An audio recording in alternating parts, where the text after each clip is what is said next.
नमस्ते। कक्षा 9 विषय विज्ञान अध्याय 2 क्या हमारे आसपास के पदार्थ शुद्ध हैं। आज हम इस अध्याय के कुछ बिंदुओं पर चर्चा करेंगे। सबसे पहले प्रश्न आता है पदार्थ संबंधी जानकारी हमने पहले अध्याय हमारे आसपास के पदार्थ में ली थी। उसमें हमने पदार्थ के भौतिक स्वरूप को देखा था। अब इस अध्याय में हम पदार्थ की रासायनिक प्रकृति की चर्चा करेंगे। पदार्थ के रासायनिक प्रकृति के आधार पर यह दो भागों में बटा होता है, अशुद्ध पदार्थ व शुद्ध पदार्थ। अशुद्ध पदार्थ के अंतर्गत हम मिश्रण, समांगी मिश्रण, विषमांगी मिश्रण की जानकारी लेंगे। शुद्ध पदार्थ के अंतर्गत तत्व और यौगिक की जानकारी लेंगे। अशुद्ध पदार्थ, जब पदार्थ के कण अलग अलग रासायनिक प्रकृति के होते हैं तो उसे मिश्रण कहा जाता है, जैसे समुद्र का पानी, वायु, मिट्टी आदि। समुद्र का पानी, समुद्र के पानी के अंतर्गत समुद्र पानी और पानी के साथ नमक भी रहता है। पानी और नमक दोनों की रासायनिक प्रकृति अलग अलग होती है, इसलिए समुद्र के पानी को अशुद्ध पदार्थ कहा जाता है। इसी प्रकार वायु में कई गैसें शामिल होती हैं, ऑक्सीजन, नाइट्रोजन, कार्बन डाइऑक्साइड।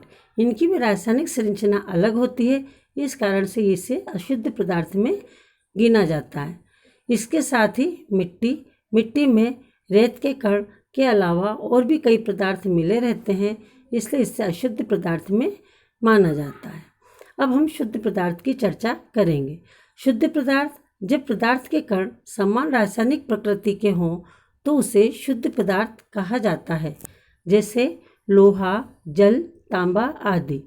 लोहा एक ही प्रकार के परमाणुओं से बना होता है, इसी प्रकार तांबा भी एक ही प्रकार के परमाणुओं से मिलकर के बना होता है। अब हम मिश्रण संबंधी जानकारी लेंगे। मिश्रण एक या एक से अधिक शुद्ध तत्वों या यौगिकों से मिलकर बना पदार्थ मिश्रण कहलाता है। मिश्रण दो प्रकार के होते हैं, समांगी मिश्रण और विषमांगी मिश्रण। अब हम समांगी मिश्रण की चर्चा करेंगे। मिश्रण जिनमें पदार्थ परस्पर पूर्ण रूप से मिश्रित होते हैं और एक दूसरे से अविभेद्य होते हैं, समांगी मिश्रण कहलाते हैं। संपूर्ण द्रव्यमान में एक समान द्रव्यमान रहता है। जिस प्रकार से जब जल में हम नमक मिलाते हैं तो जो विलयन तैयार होता है वो एक प्रकार का समांगी मिश्रण होता है। इसी प्रकार से विषमांगी मिश्रण की परिभाषा देंगे कि ये मिश्रण जिसमें पदार्थ पृथक रहते हैं और एक पदार्थ के छोटे छोटे कणों में या छोटे छोटे बूंदें अथवा बुलबुलों के रूप में दूसरे पदार्थ में हर जगह फैला रहता है, विषमांगी मिश्रण कहलाता है। अर्थात हम कह सकते हैं कि विषमांगी मिश्रण में उसके पूरे द्रव्यमान में एक साथ संगठन नहीं होता है। जैसे शर्करा और बालू का मिश्रण जो होगा वो विषमांगी मिश्रण के अंतर्गत आता है। इस प्रकार से हम यहाँ जो चित्र देख रहे हैं, इसमें आप पहले चित्र में देखो कि जल में क्या है, बालू रेत का मिश्रण है जो कि अलग अलग दिखाई दे रहा है। इस प्रकार से एक विषमांगी मिश्रण है। इसी प्रकार से लेमन स्क्वैश मिक्सचर है, शुगर, वाटर, लेमन।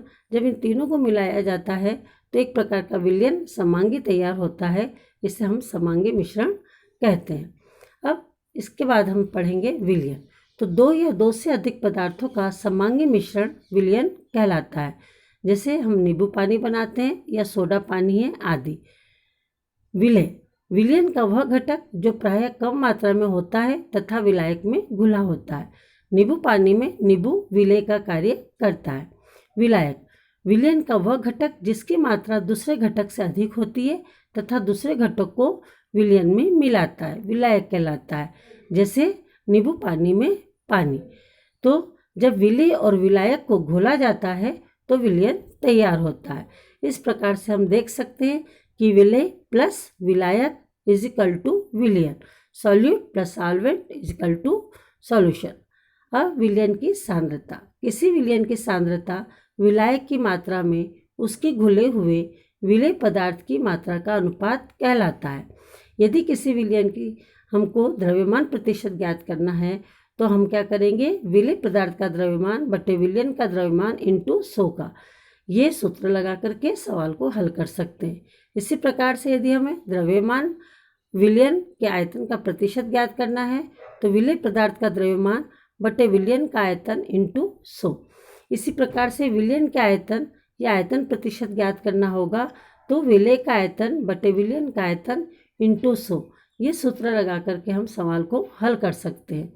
अब जो विलयन होते हैं ये 3 प्रकार के होते हैं, संतृप्त विलयन, असंतृप्त विलयन और अतिसंतृप्त विलयन। संतृप्त विलयन निश्चित तापमान पर यदि कोई विलयन में विलेय पदार्थ और नहीं घुलता है उसे संतृप्त विलयन कहते हैं। असंतृप्त विलयन यदि विलयन में विलेय पदार्थ की मात्रा को संतृप्तता से कम हो उसे असंतृप्त विलयन कहते हैं। अतिसंतृप्त विलयन यदि विलयन में विलेय पदार्थ की सांद्रता संतृप्त स्तर से कम हो उसे अतिसंतृप्त विलयन कहते हैं। अब विलयन के कुछ उदाहरण देखेंगे। ठोस का ठोस में विलयन, मिश्र धातु जैसे पीतल, तो जिंक व कॉपर का मिश्रण होती है, दोनों ठोस अवस्था में होते हैं। ठोस का द्रव में विलयन, तो चीनी का जल में, टिंचर आयोडीन में आयोडीन ठोस होती है, अल्कोहल द्रव होता है।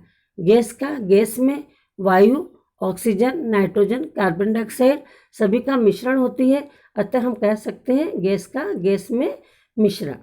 किंतु वायु क्या होती है? अशुद्ध पदार्थ होती है। गैस का द्रव में ठंडे पेय पदार्थ या सोडा वाटर में जल जो होता है वो द्रव अवस्था में रहता है, जो CO2 घुली होती है वो गैस में होती है, इसलिए गैस का द्रव में विलयन। अब हम निलंबन की जानकारी लेंगे।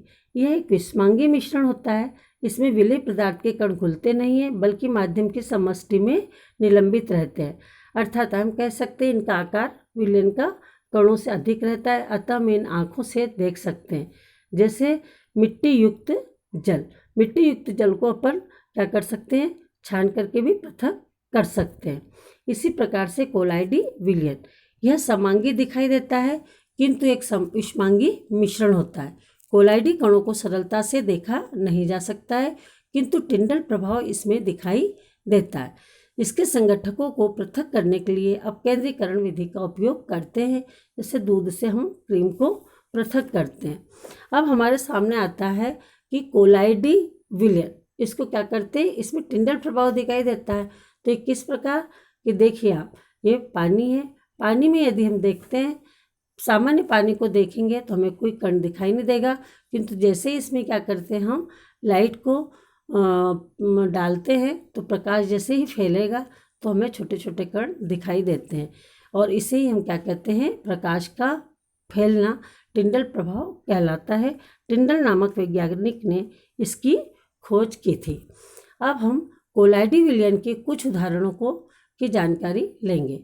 कोलाइड के कुछ प्रकार होते हैं, ठोस सॉल, एरोसेल, जेल, इमल्शन और फोम। इनके कुछ उदाहरण और इनकी अवस्थाएं देखेंगे। ठोस का ठोस में ठोस प्रवस्था है, ठोसी माध्यम है। इस प्रकार के कोलाइडी के प्रकार को हम ठोस सॉल प्रकार कहते हैं। कुछ रंगीन कांच इसके अंतर्गत में आते हैं। ठोस प्रवस्था होगी, द्रव माध्यम होगा, सॉल प्रकार का कोलाइड होगा, पेंट कोशिका तरल इसका उदाहरण होगा। ठोस प्रवस्था होगी, गैस माध्यम होगा, एरोसॉल प्रकार का कोलाइड होगा, धुआं और धूल इसका माध्यम होगा। द्रव प्रवस्था होगी, ठोस माध्यम होगा, जेल प्रकार का कोलाइड है, पनीर, मक्खन, जेली इसके अंतर्गत में आते हैं। द्रव में द्रव माध्यम होगा, इमल्शन, दूध बालों की क्रीम। द्रव प्रवस्था होगी, गैस माध्यम होगा, एरोसॉल प्रकार का कोलाइड होगा, धुंध, कोहरा, बादल, कीटनाशक स्प्रे। गैस प्रवस्था होगी, ठोस माध्यम होगा, कोलाइडी का प्रकार ठोस सॉल होगा, उदाहरण के तौर पे फ्यूमिस पत्थर, फोम, रबड़ आदि। गैस परिक्षिप्त प्रवस्था होगी, परिक्षेपण माध्यम द्रव है, कोलाइड का प्रकार फोम होगा, फैन, फेंटी गई क्रीम, साबुन के चाक। ये हमारे कुछ कोलाइड के प्रकार हैं और उनके उदाहरण हैं। अब हम अगली वीडियो में मिश्रणों के पृथक्करण की विधियों को लेकर के आएंगे। धन्यवाद।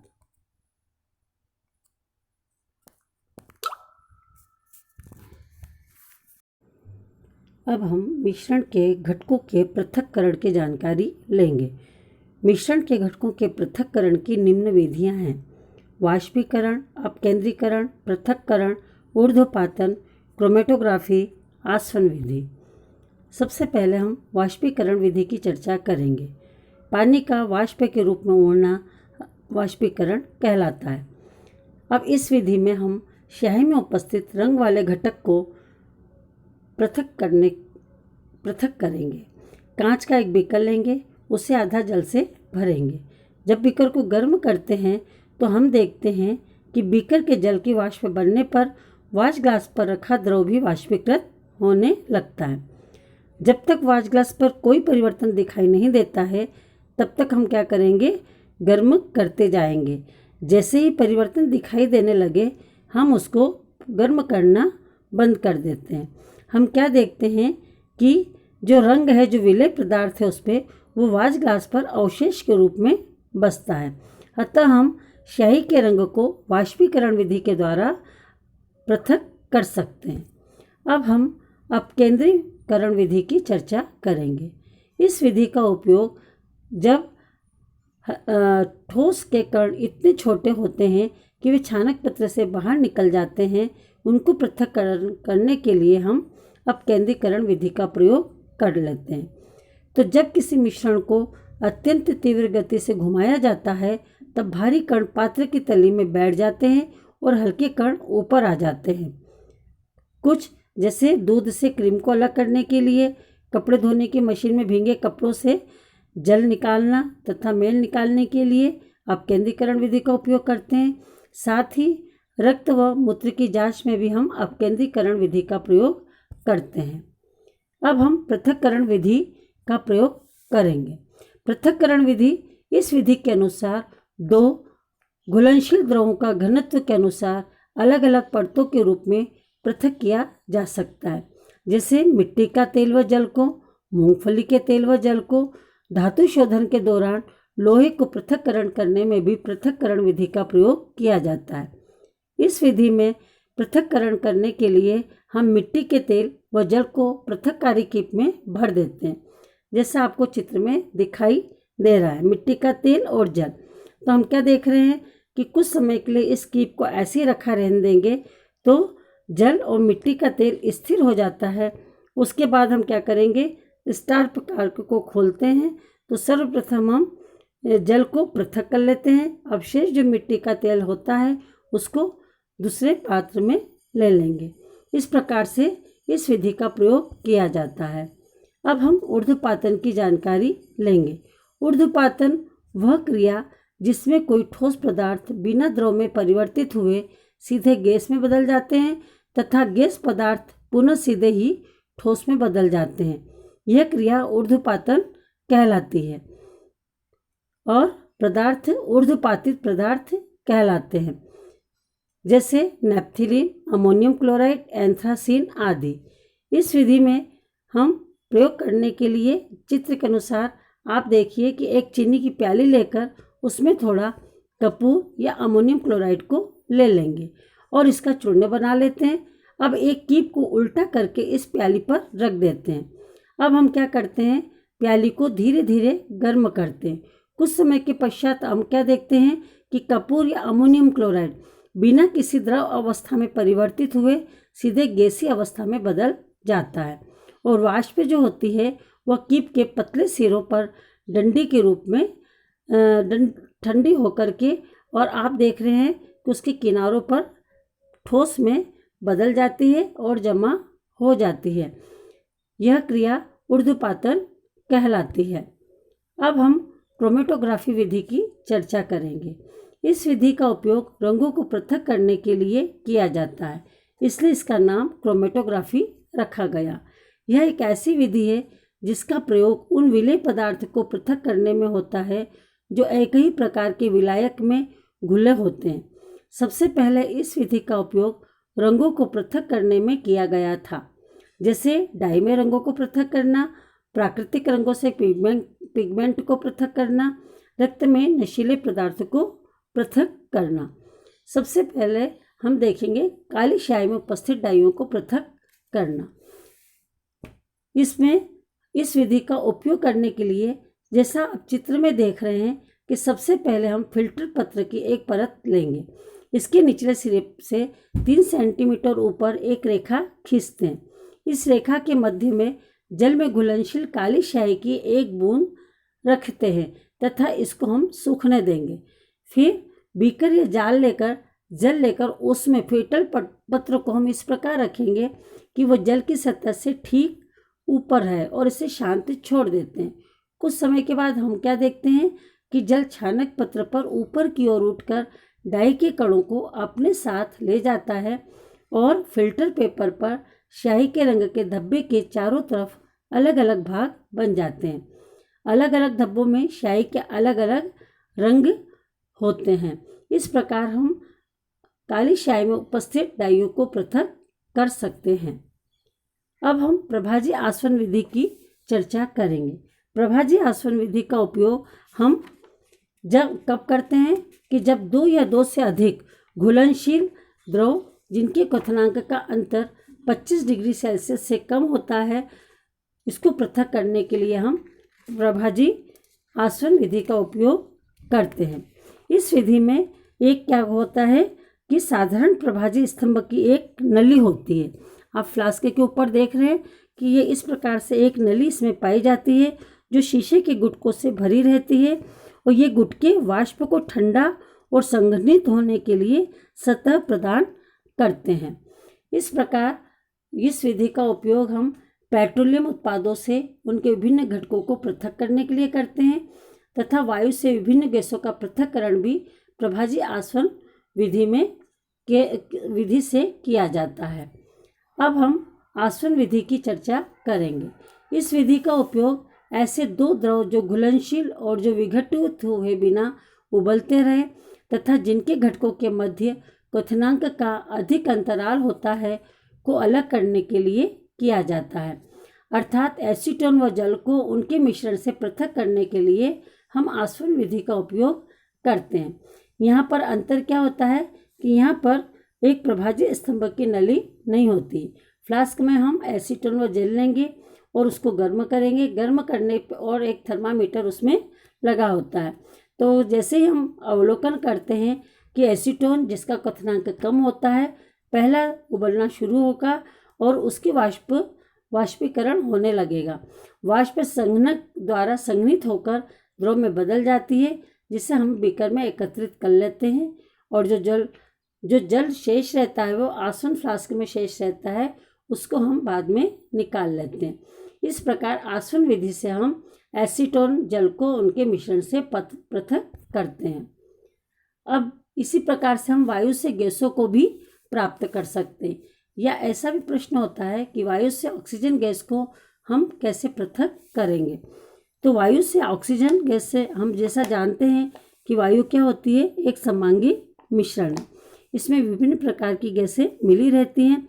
अब यदि हमें ऑक्सीजन गैस को इसको पृथक करना है तो हम क्या करते हैं कि सबसे पहले वायु को दाब बढ़ा करके तथा तापमान कम करके वायु को संपीड़ित किया जाता है और उसको ठंडा करा जाता है। फिर जैसे ही द्रवित वायु होती है इसको प्रभाजी आसवन कालम में वायु को धीरे धीरे गर्म करते हैं।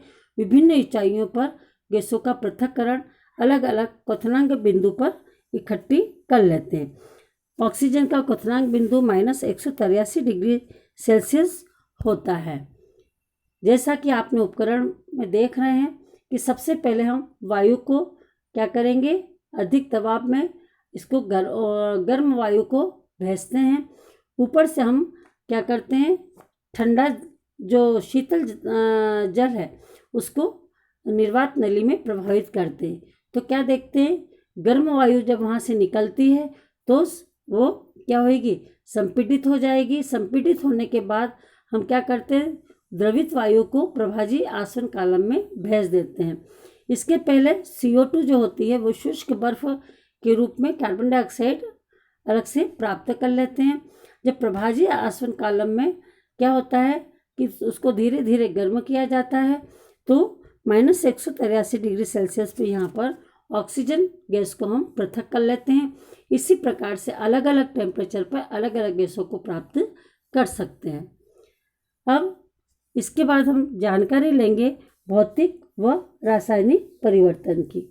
तो भौतिक परिवर्तन पदार्थ के केवल भौतिक गुण जैसे अवस्था, रंग, गंध आदि में परिवर्तन होता है, किंतु पदार्थ अपनी पुनः अवस्था को प्राप्त कर लेता है। ऐसा जो परिवर्तन होता है वो भौतिक परिवर्तन कहलाता है। इसी प्रकार से जो रासायनिक परिवर्तन होता है, रासायनिक परिवर्तन से बनने वाला पदार्थ रासायनिक गुणों तथा संगठन में प्रारंभिक पदार्थ से पूर्णतया भिन्न होता है।